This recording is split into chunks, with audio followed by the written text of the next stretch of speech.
Welcome, beautiful souls. Today I am going to talk a little bit about the push and the pull energy.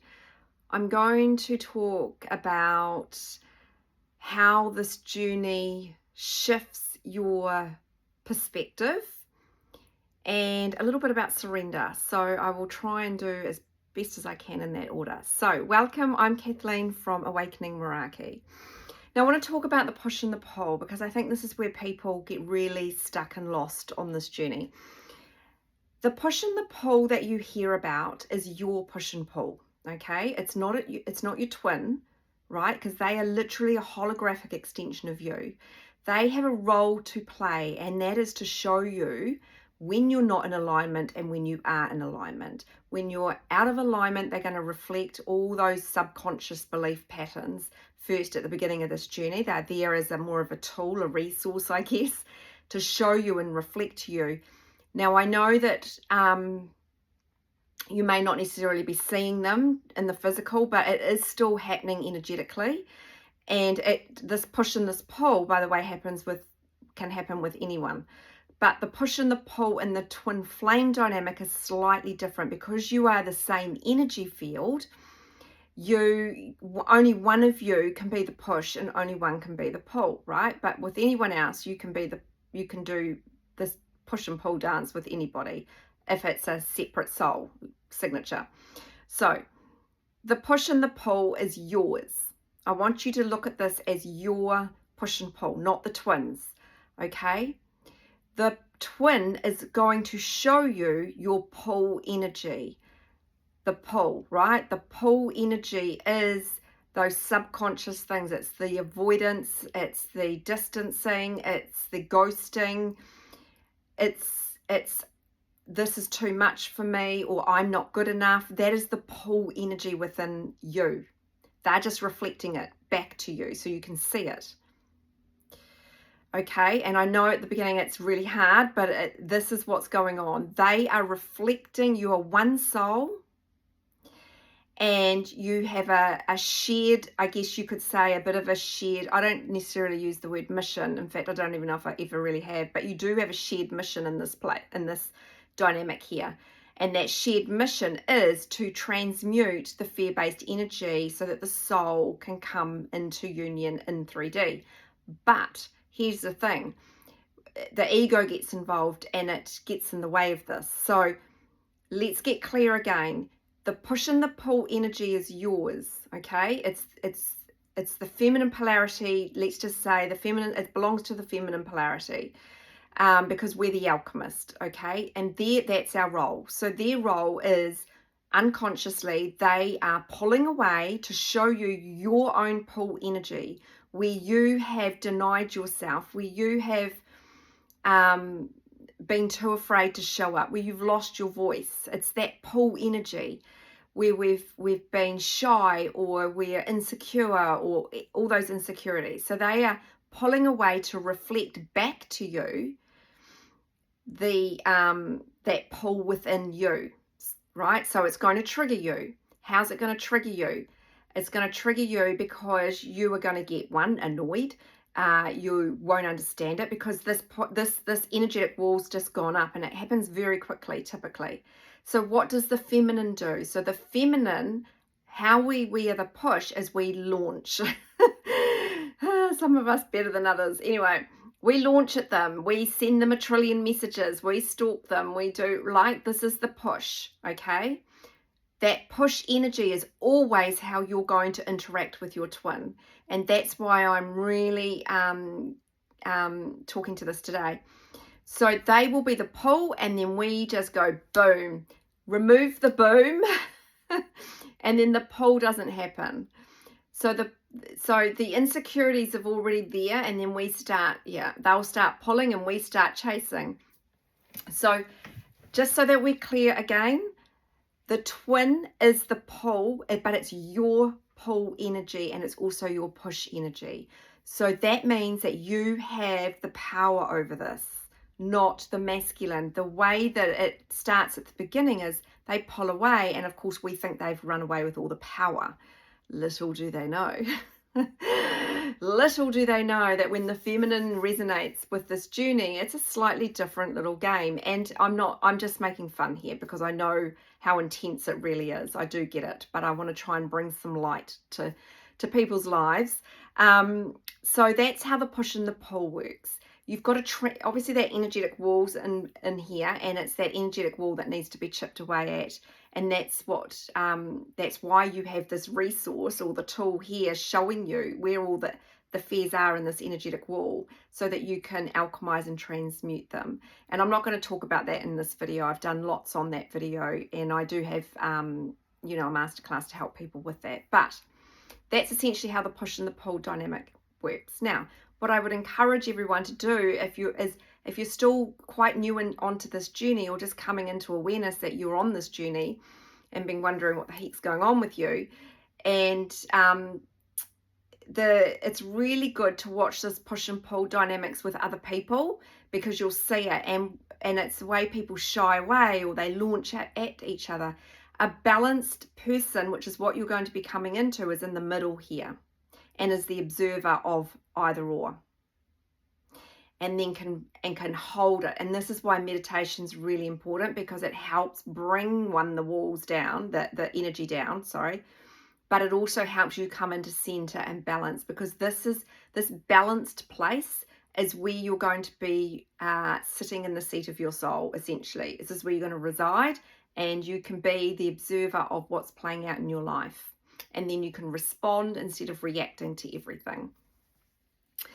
So that is what's going on with the push and the pull. I just felt that it was something that, I wanted to try and articulate and help people with that process. And what else did I have on my little list? Now I've forgotten, as I should have written it down. But I wanted to talk about surrender. One of the biggest things that you can do on this journey is surrender. And if you were like feisty little scorpion woman here, surrender is not a word in my vocabulary. And it was definitely one that I struggled with. But I want to say this. The reason surrender is so hard is because we've been in so much control, and it's that energy that we need to shift along. And surrender is the paradox of surrender is the more you surrender, the better you feel. But we don't feel safe to surrender. And typically when we're not surrendering to this journey is because we can't hold that light frequency yet, that higher frequency. So what I wanted to say about surrender is that surrendering is something that happens over a process. Like every step or every phase or season of this journey is these little steps in between it, within those phases, stages, if we want to use those words. But it is something that you will do more and more and more, and you will feel better and better and better. The more you surrender, the more your own energies are in balance. You're feeling blissful, you're feeling in very stable, anchored in energy. Your masculine's really grounded you down. And I'm talking about the higher masculine energetically. Your masculine's now really grounded, and you can surrender a lot easier on this journey. When there's still a lot of fear-based energy, doing that surrender is actually quite hard. But what I would say is the more you resist, the more it will persist, right? So it's about allowing this journey to just unfold how it's meant to unfold for you. Where the resistance comes in and where we struggle is just by getting into the egoic structure and staying super focused on the 3D and what the twin's up to. And it's really not going to serve you any good whatsoever. It is a journey of self-concept, okay? It's about how you see yourself. It's how you show up in the world. And this is where I really would like to finish on, is that this journey is about taking stock of your life. You are on this journey for a reason. It is not by any mistake. Your soul knew it was time for you to wake up and remember that you're the soul while your feet are on this earth, as opposed to floating around here in a state of amnesia. So what you're awakening to is your power, is that I am the creator. Like, you literally will get to create a totally new life for yourself. But you have to do the soul work. You have to get out of the 3D and come inwards on this journey. And it's a journey of coming in. It's a journey of learning about yourself, learning how you see yourself. And what you will find is that you will start showing up in the world really differently. I just got off this beautiful session with a stunning, lovely lady, and we were talking about networking, and I thought I need to talk about this. So she works in corporate, and obviously I come from, from that background as well, but going to networking events, like I have no issues getting on a stage. I have no issues presenting, clearly no issues on YouTube. I'm used to talking, I'm used to leading, like none of that's a big deal for me. But when it came to networking, I'm like, just didn't enjoy it at all. And I used to judge myself on it. But now I know why I didn't enjoy it, because networking was not authentic. It was not aligned to me, because networking is feeding egos. That's what networking truly is. And I might get called out a little bit on this, but it is absolutely feeding egos, particularly in certain organizations. Yes, there is a place for it, but when you have to go to these places and you know it's feeding egos, it pains you to be there. And so I used to think, I'm just not a good networker, right? I would judge myself. And this is what this woman was talking about. I said, you have no problems articulating yourself. She's got beautiful energy. She's like, and I said, it's just that we can't be bothered with that nonsense.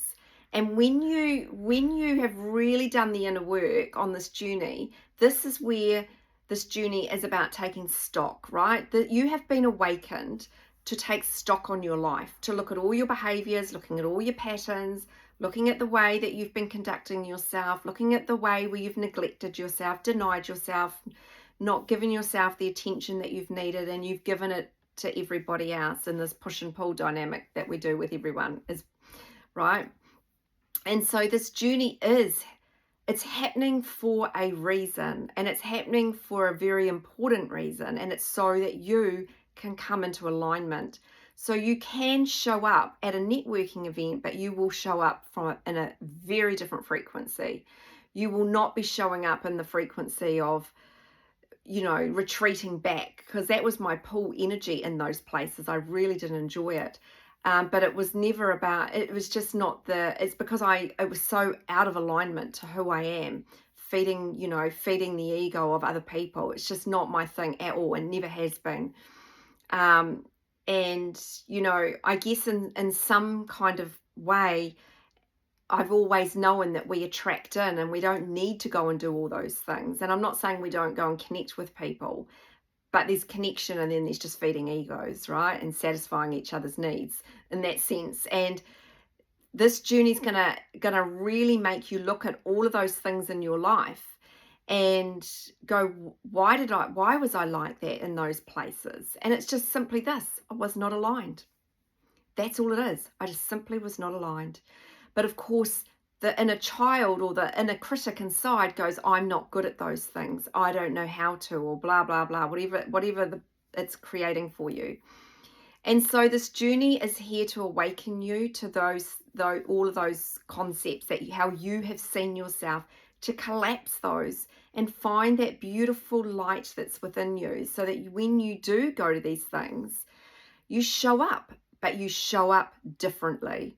You will no longer placate egos, you just won't. But you don't need to either. And the reason why is because you are in your balanced energy, you're feeling divine from the inside out, and you can just show up as your authentic self. And here is the paradox: everybody is drawn to you because you're so magnetic, because you're not all up in the mind going, oh, I don't like these events, and what about this person and that person? You're not in any of that judgment. You're just showing up. You're literally here shining your light and presenting yourself, and you know yourself better, and you're not playing in that push and pull game anymore. You're not playing in it in the workplace. You're not playing in it with your family, your friends. And that's why we have this twin here to show us this is how you've been playing, and we're not going to play it anymore, and you need to be able to see it. And there's nothing like seeing it from your twin to make you change. And so I guess I wanted to get this message across. You have been given a gift. And yes, it's scary, it's very chaotic at the beginning of this journey because neither of you understand and know what's going on. It's not because neither of you want to, it's not that because you don't want to be with each other, it's simply the energy that's at play here. And so you must learn about this push and pull energy. You must learn how to transmute it. You must learn to become your very own alchemist. You have this beautiful representation on this planet, and if they're not around, whether that's because they've passed on or whether you're just not in the physical with them right now, you are never disconnected. And if there's one piece of advice that I want to leave today is that if you're in a no contact or in a physical separation with your twin, it's because your soul has orchestrated it, not because both of you have created it. Your egos are not that powerful. Your soul has created it, so you can both go into this separation and do this work that's necessary. The soul will also orchestrate if they need to come back in to show you more of the soul that's not been transmuted, or you might go into a massive separation and it's through there where you do a lot of the deep work. But you are never ever apart from your twin flame energetically. Okay, you can never ever lose your soul. Your soul has not gone anywhere. It just looks it in the physical world. But that's why you feel them with you 24/7. That's why you can't get them out of your space, okay? Energy field. You're not meant to. That's not the design of twin flames. You're not meant to get over them and move on from them. You're meant to do the inner work, the energy work, and then come back together in the physical, if that's what, assuming that your soul hasn't arranged other things. But and when I mean other things, I mean one departing, and it could be either or. But and I'm not trying to add doom and gloom, but it's just the reality of life, so of human life. So it's just about the more you come into soul, the less wanting, the less needing, the less any of that, and you do. Yeah, you shift, you show up in the world really differently, and you take this is your opportunity to take stock on your life. And how have I been living it? Am I in alignment with myself? Am I in alignment with the true me? So I can really show up and be me. Just simply be me. Beautiful me. And we don't even know who that is at the start of this journey. And as you unravel and unravel and unravel, you will discover parts of yourself that are just so beautiful and magical. Anyway, as always, hope this helps, and sending so much love.